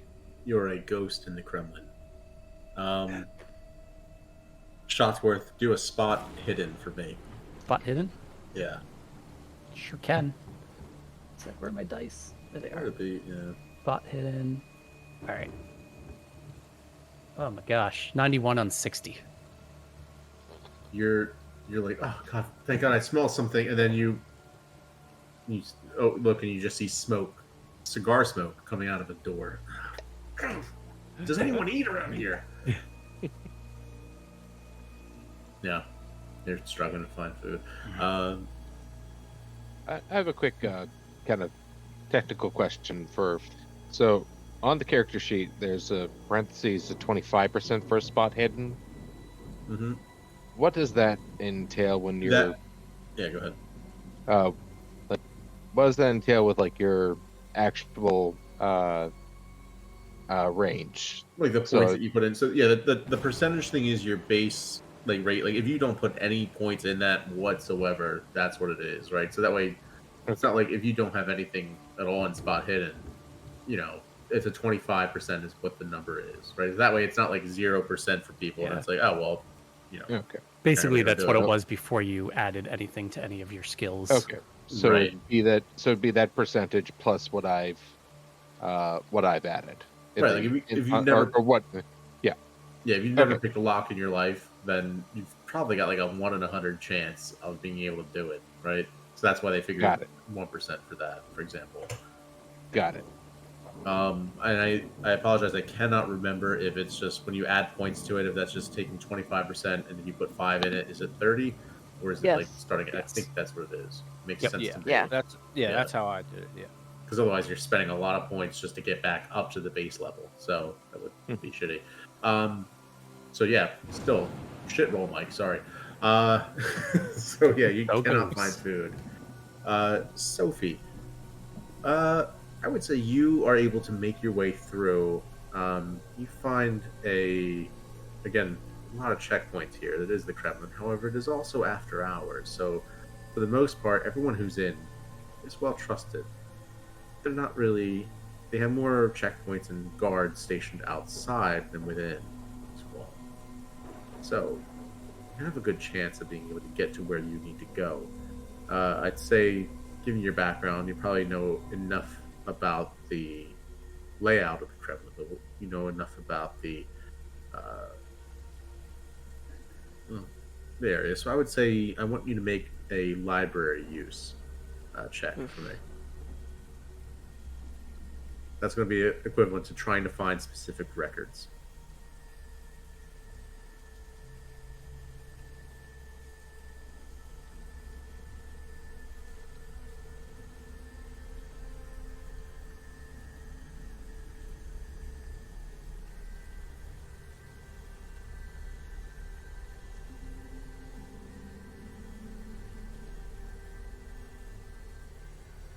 Well, since I didn't take library use, I have to roll a 20%,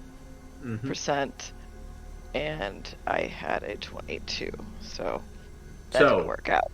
You have two options here. If you fail a roll that's close, right? You can try and push your luck, right? Or you can try and push, which means that you can roll again with some explanation as to why it is that on the second attempt you make it better, right? So like if you were trying to open a door and it just wouldn't budge, you can try and say, well, I have a crowbar. I'll use the crowbar and try and pry it open. That would be a way of, okay, yeah, roll again. Alternatively, you can spend luck points. So each of you has luck, and that is a consumable skill, meaning that you can spend your luck. You could spend 2 points because you were so close. And if you spend those 2 points in luck, you don't get those back. Ever, right? It's permanent, right? Like we don't get luck back at all. No. There might come a time when you might have to make a luck roll, right? But you can choose to either push, to spend luck points, or to just accept that it didn't work out to you. It's only 2 points. I'll take those 2 points. Okay, go ahead and mark them down.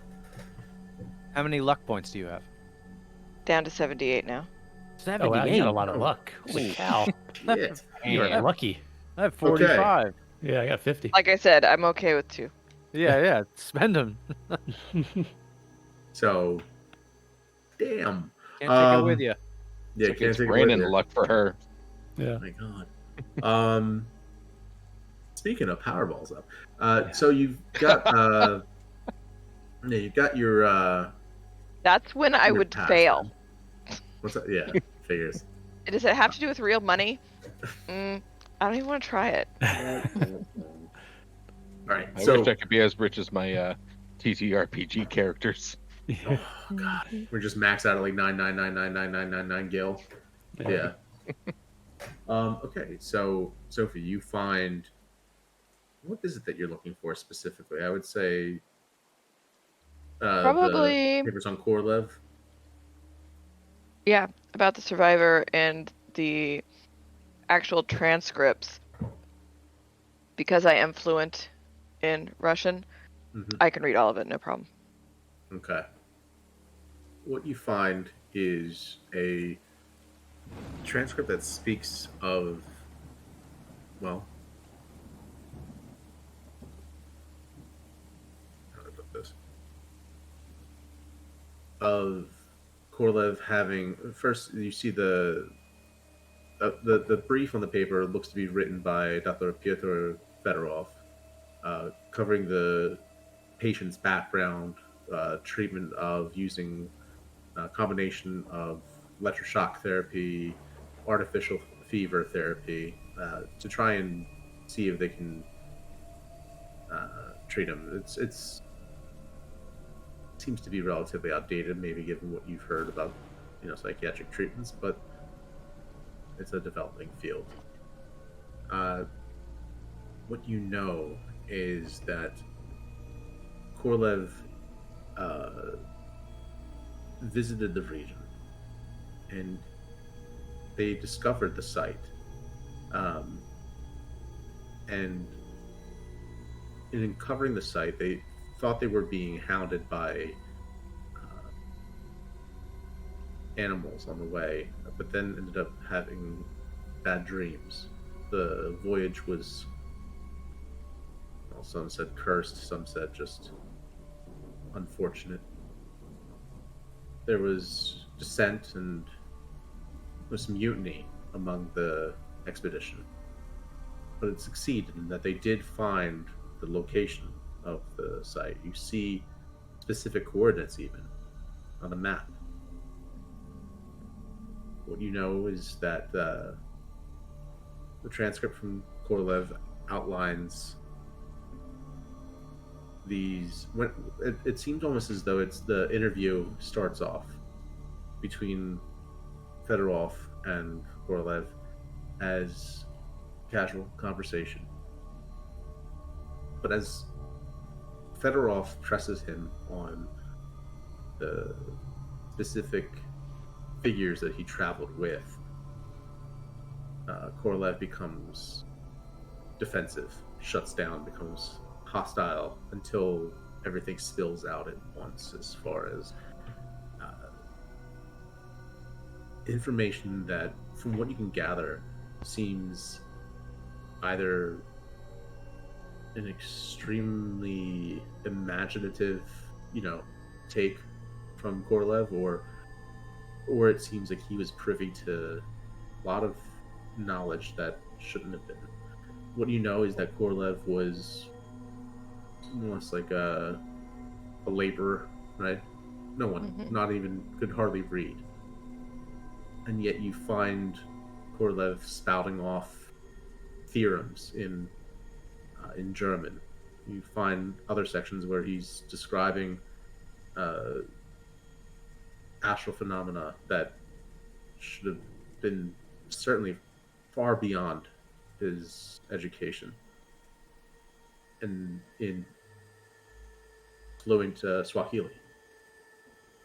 It's absolutely maddening to see the transcript and see the sections. You can only imagine what the actual audio sounds like. There are some passages marked as indecipherable, and you surmise that these are those portions of it that are what caused the unusual phenomena for those listening, as Undersecretary Kutsutov had described. But the transcript itself goes on in more detail. Even though the light bulbs popped, Dr. Fedorov marked down more details. You see reports of others there at the site. There is talk of something described as demonic apparitions of being, of singularities, incursions from beyond. It's unclear what in the hell it is that Korlev means by this. You learn that the others did not succumb to,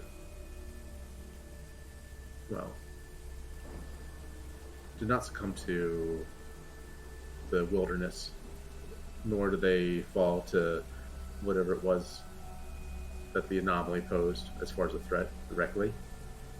You learn in a specific passage where Fedorov is pressing him, Alexei speaks of others. He says, "What do you mean others? Are these the demons?" He says, "No. People. People who are worshipping or trying to appease them, trying to keep them at bay, or to control them, or to get them to go away. I don't know. Just they gave them up. They took the others took my friends. They took them.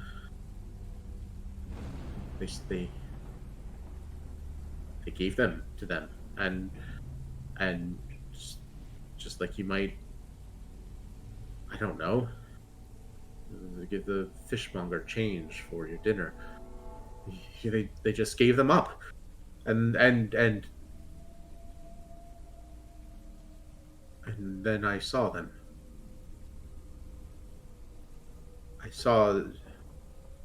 No, I didn't see them. I was them.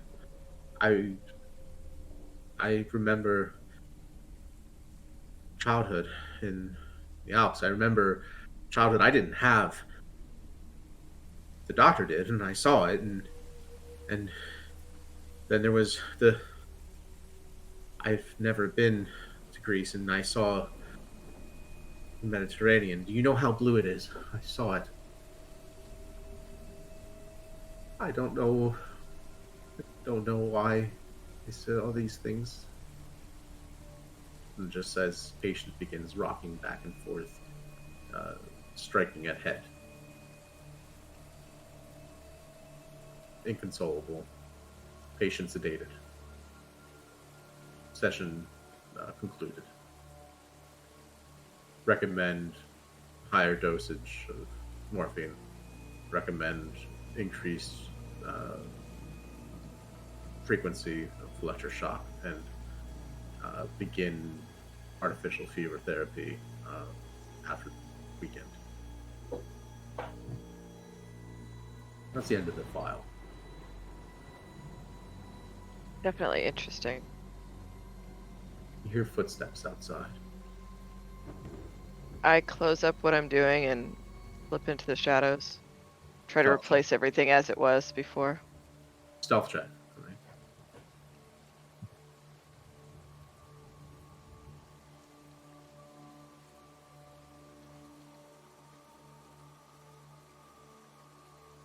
It's a 48 on a 75. Very good. You see a flashlight come, beam, sort of scans overhead. Again. And the footsteps side as they go down the hall. Stand up, put everything back just as it was. Slip the file back into its cabinet. Or do you? Up to you. But either way. I'll put it back. I've seen Safe what to I make need to your see. exit. Safe to make your exit at this point. You do so. You're out of the room. Turn a corner, way opposite direction of the flashlight beam that was coming, and you see an exasperated and starved-looking Dr. Shotsworth, who's just looking hall to hall, absolutely unsure where someone can order room service around here. Sophie, you look full. Have you found food? I'm so hungry. I look full. Interesting. You look satiated. You don't look hungry. You look energetic. Thank you. Are you hungry, dear? I'm quite hungry. Let's go find some food. Would you... I take out the flask, I take a sip of it, and offer you some. I'm okay for right now. Let's go find some food. Okay. I think you should put that away till we find some food. Probably the best idea, yes. Upstairs in your room, Father, you're having trouble sleeping. Maybe it's the travel, maybe it's the lack of a bed so comfortable as this to sleep in. Maybe it's the fact that none of the beds you've ever slept in are quite this fluffy. But you find yourself tossing and turning when you should be able to just lie down and sleep, and the thought of everything ahead of you is just putting more stress. You start thinking back to the war. You start thinking back to the things that led you to the light, looking at the darkness. What goes through your head as you're tossing and turning? So he has these flashes. They're precipitated by explosions and gunshots. The gunshots aren't as bad as the explosions in his mind, but the shelling that he sees himself running covered in mud, the rain and explosions every few seconds. It's running through the trenches in the fields of France. Every turn just continues till another turn, and he just keeps moving, and every time it's just every time it's like he's trying to find how to get out or try to find something. He's hearing the sounds of friends of his that joined up in Ireland to fight in the Great War, his fellow brothers in arms that initially joined to gain the military experience to help eradicate the British from his island. That was the main reason he joined. It was to gain these skills. Like, it didn't think this war would go on long, but it had consumed him, and his every second is just an explosion and a turn, and it just seems constant until like he just awakens dripping in sweat and takes a moment to figure out where he is, why he's in this room, and he sits up and takes some of the deep breaths. He reaches for do me a favor. make a sanity check for me. Okay.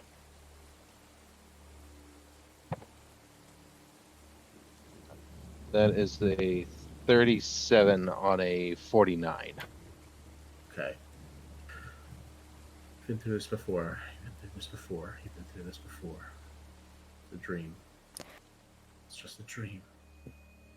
He, as his breathing calms down, and he reaches for one of the most comforting things that he has. It's this crucifix that was in his grandmother's cottage, and he holds it to his chest, and he says a prayer to himself. It's not so much the words, it's just the act that helps to kind of calm him down. He starts remembering the briefing from earlier, and he just can't help but wonder if, he wants to think that this is something reasonable, that it's able to quantify, as the scientific term would be able to dismiss, but this nagging feeling in his soul just knows this can't be it. He goes over to the small desk, and he pulls out his notepad and looks at some notes of incidents in which speaking in tongues has been, and incidents of dual suns, and he's seeing both the positives that his religion has taught him. He looks at the miracle at Fatima that happened almost 20 years ago. Where the sun appeared bright, but he shrugs that off. It's like, that can't be. This is too dark, and he starts looking into notes about the occult that he's been researching before he was told by his bishop to come, and he's looking at these and just has this growing dread as he wonders what tomorrow and the next few days and maybe weeks will bring. Seems like for the father, the war's never really ended, has it? It hasn't. It quieted when he joined priesthood, but it turned. It was only a whisper for a moment before the horrors of it came back full force, and it's only that his faith that's kept him on the brink of being like those that he saw, and just hunched over with this crazy eye and laughing, and he just shakes his head. It's like, no, I can't go there. I can't go there. Focus. Hail Mary, full of grace. And he goes into the rosary to... Yeah, you perform your litany.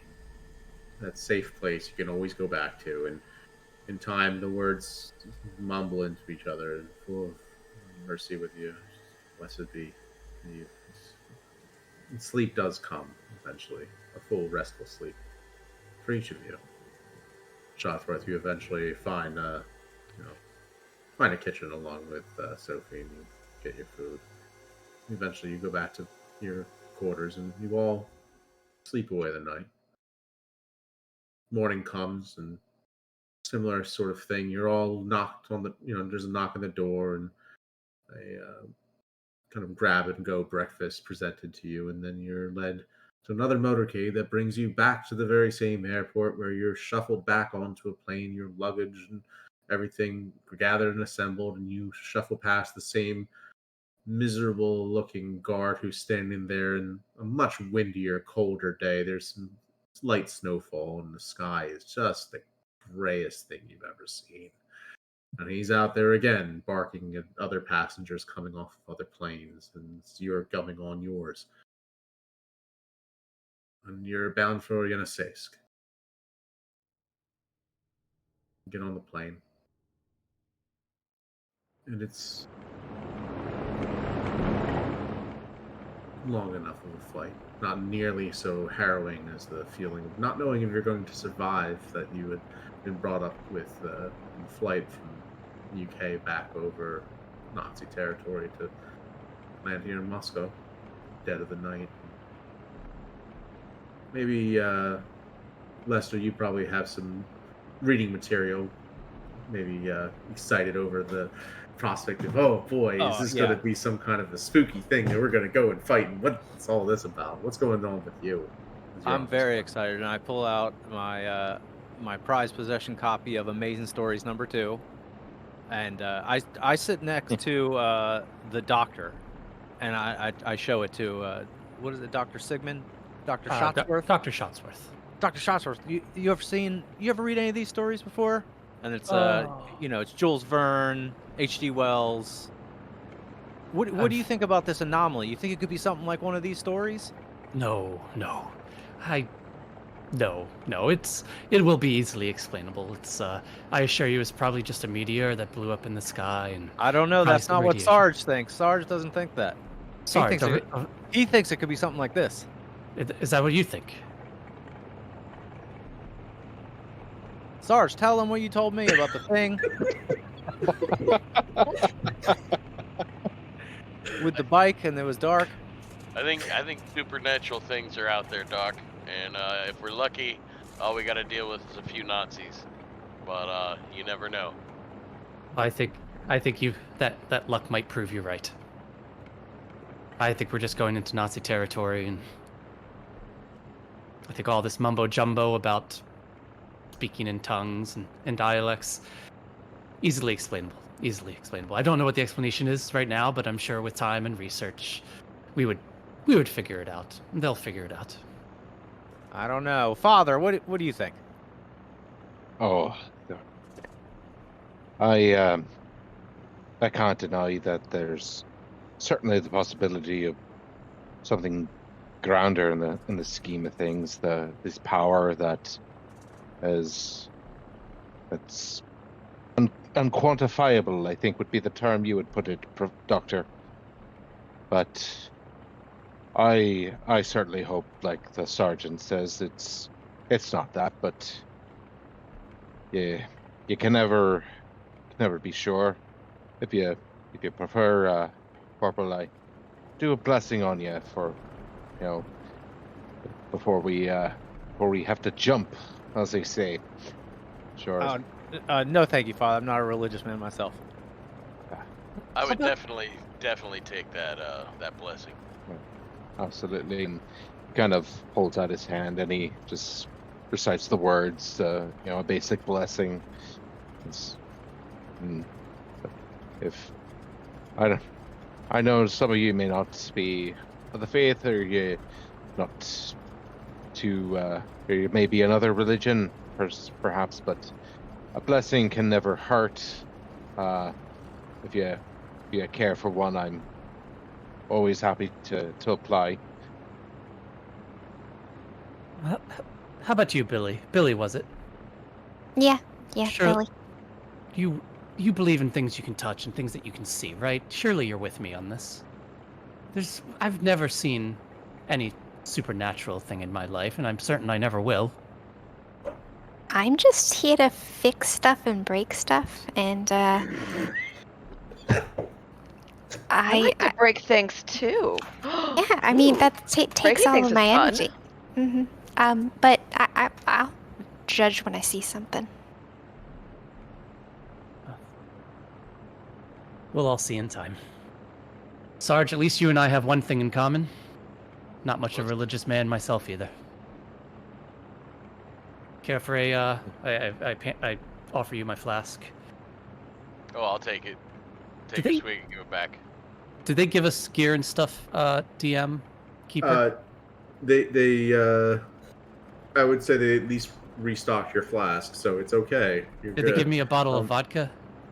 I'd say that if they didn't, you probably swiped one from the Kremlin. Yes. Yeah. Like, It's the last of my whiskey, but don't worry, I have a whole bottle of vodka for us when we run out. Everything is good with enough vodka.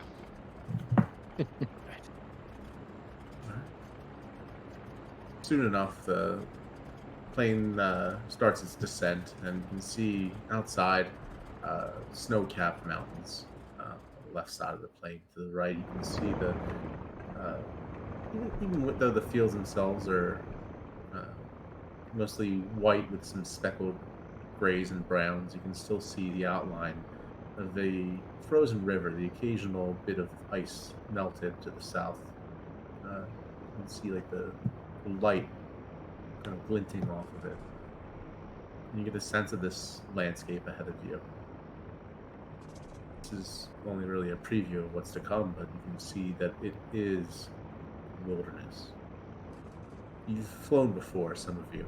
You've seen what it's like flying over maybe more developed regions in Europe where there's roads, there's still towns and hospitals and things. Here, maybe a cabin on a hill, a thin wisp of smoke coming up. Not much else. Otherwise, you'll see 2, 3 small mountains before you see another sign of civilization, another sign of humanity. But this isn't really humanity's domain, this wilderness that you're getting ready to go to. This is the old world, old forest. And it has been here long before we were.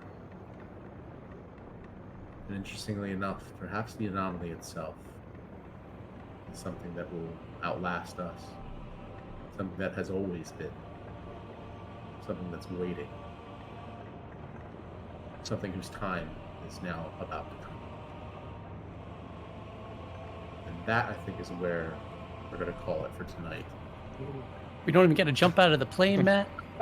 Couldn't even jump out of the plane. We might not survive it. All right, Mike, roll your D100. I'm gonna be the last to go. Or Shotsworth would be the last to go. What's your lowest stat? My lowest stat? Yeah, let's roll that for your jump. No. Lockpicking? Lockpick, yeah, lockpick your way out of this plane. Yeah. Come on, DB Cooper, let's go. Lockpick my way into the cockpit. The Kremlin. lockpick. Kremlin put a lock on your parachute. Yeah. Oh, yeah. What the hell? It's supposed to be just a cord. Why is there a padlock on this? Oh, it's a combination. Hold on, you have to go left a couple times. You go right, and then this also looks really odd. I'm realizing as I'm looking on the video right now. Makes sense. I could try to pilot the plane. Are you working for Time Warner? So, for those of you who have joined us and everything, thank you so much. Don't forget to hit like and subscribe and all that fun stuff. And yeah, I think we're going to try and pick this up in a couple weeks. So until next time, as we always say on Mates of Fate. Where's Ash? Oh, love you, Ash. We'll see you soon. All right. Thanks, guys. Good night, everyone. Good night. See you.